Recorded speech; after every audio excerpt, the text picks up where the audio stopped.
Let's talk about it as e dey hot. Anyways, welcome again to my channel. My name is Coach Amaka, a healing coach, trauma recovery counselor, and a life strategist. If this is your first time stopping by my channel, thank you very much. We appreciate your support in any which way. Your viewing is appreciated, commenting great, and also share and subscribe. That would be the best thing you can ever do to support us. And we hope you come back again and also share our content across your network and your channels. Now, let's talk about taking accountability. You know, as I get older, I begin to understand the importance of taking accountability. Part of growth is actually learning and unlearning. And to be honest with you, a life coach once said, there is nothing you cannot learn at any age. You know how they say, oh, you can't teach an old dog new tricks. That's not true. That's not absolutely accurate. You can teach an old dog a new trick if the old dog is willing to learn.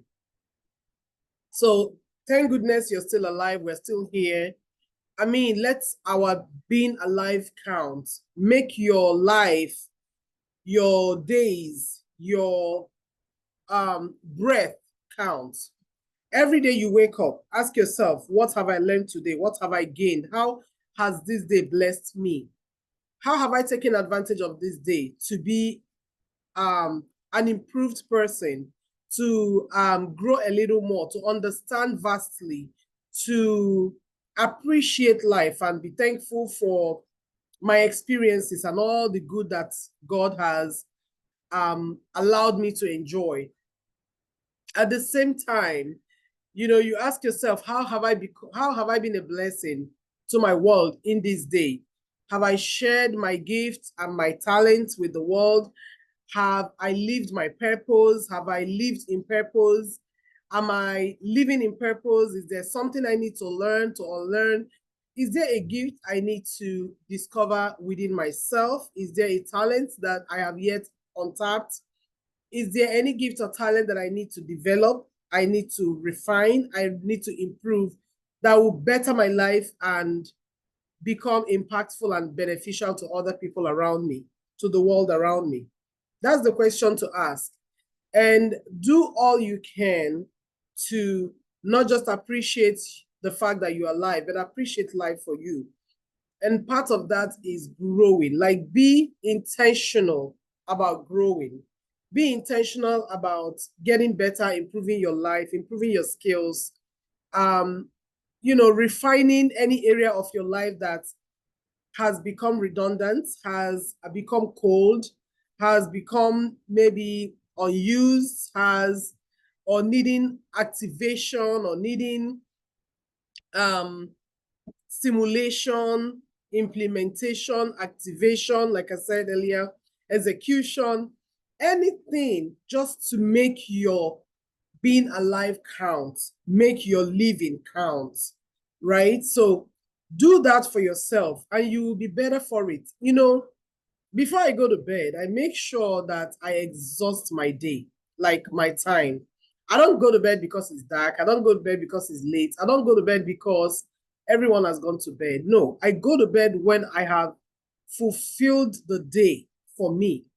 And that might be study something or research on something or even flip the social media.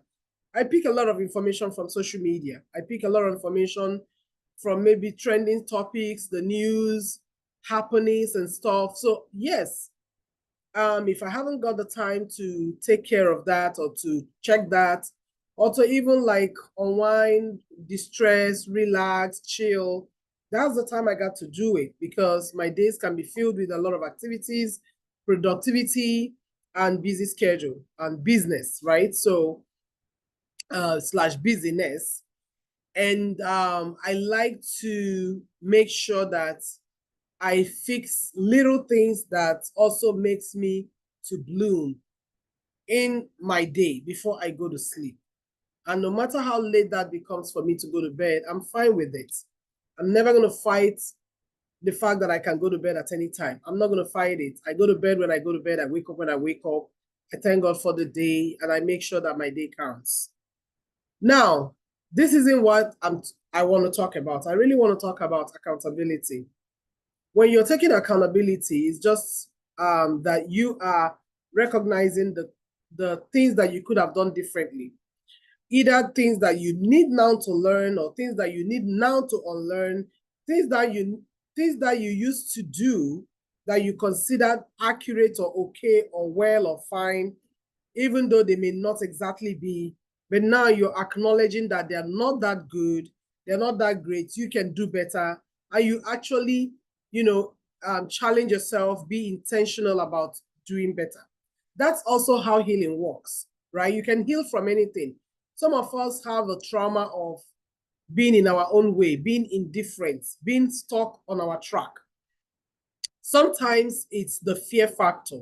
Sometimes we are not very confident. Sometimes we are not very clear. Sometimes we are confused. Sometimes we just learn to sabotage our opportunities due to, of course, either fear or confusion or lack of courage or lack of confidence or lack of conviction, right? So the truth is we have reasons why we do things wrongly. We make mistakes. We even continue in our mistakes. Please, anytime someone calls you out on your error, whether you accept it in that moment or not, go back and review it and ask yourself, what could I have done differently, or what can I do differently going forward? Take accountability. The problem I find with a lot of people and grown-ups essentially is that they don't like to take accountability. You believe that because you're older than me, you should, mistreat me, abuse me, insult me, use condescending language or words, or condescend me in any way, and that should be okay, and I should be fine with it. No.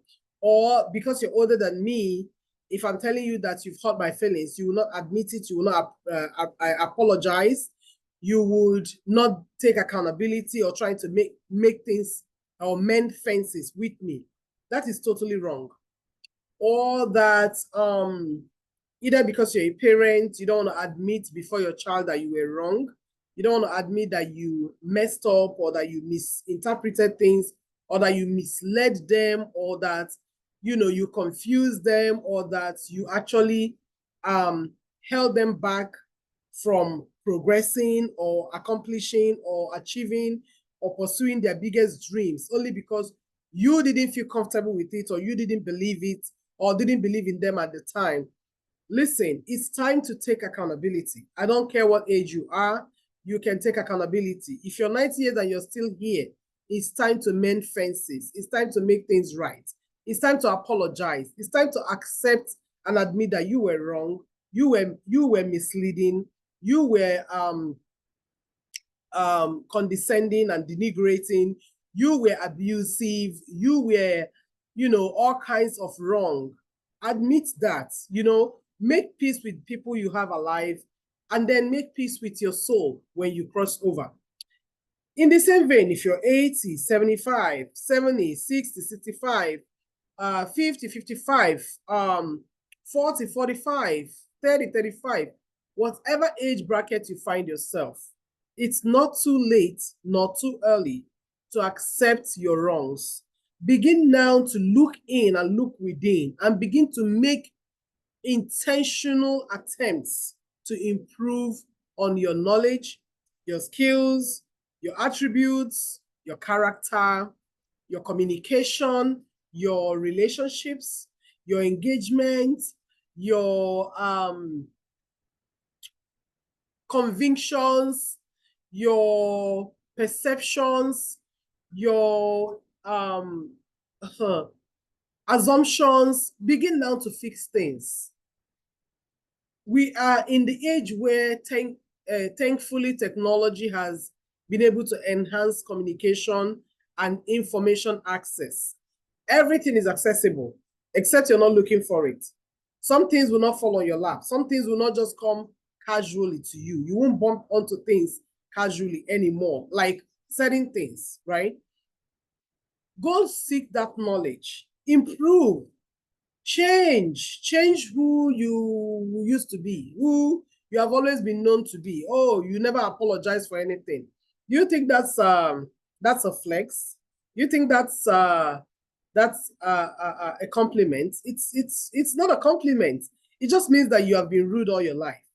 It means that you have also been uncultured all your life. It means that you have also been impossible all your life, right? You're the one person who will always get things wrong only because you never admit that you're wrong. You never apologize for your errors. You never take accountability. You never take responsibility. You know, you don't like to be accountable. You don't like to be told that you're wrong. And sometimes this set of people will not sit through a conversation because, oh, they have to win every argument. They have to win every battle. They have to win every war. They have to, they have to show off in their egos. They have to be very egoistic and egocentric. They have to be, what's it called again? This word, arrogant, in any fashion or in any circle. These are people that they will lose their friends and not even care. They don't care why. If they even know what happened, but they are choosing not to be accountable. They are choosing not to become responsible, take responsibility, apologize, reach out, mend fences, now that you're still alive. Well, if you are someone who is seeking knowledge and seeking improvement and seeking advancement and seeking growth and appreciating life, you know what I'm talking about, and you take advantage of this moment to fix things that needs to be fixed in your life and relationships. If you're the other group that will never admit you're wrong, you're very arrogant, you're very condescending, you're very egocentric and egoistic, you like to look down on people, you like to prop yourself over other people, you like to think that you're the best in the world and you're and the rest are the worst. Keep going. The truth is, at the end of your life, nobody will be there with you. None. Your husband won't be there, your wife won't be there, your children won't be there, your siblings won't be there, your cousins won't be there, nobody will be there with you. The times that you need someone the most, you'll be abandoned, lonely, and isolated, because that's what your character has earned you. Because you know how they say respect is earned? Yes. It's earned, it's not gifted, it's not given. And so is trust, and so is what? Love. So whatever you put out there, whatever energy you put out there, you transmit out there, will multiply, double up, and come back to you. So you can enjoy your cake when it's cooked. Stay blessed and follow for more. Please share our content.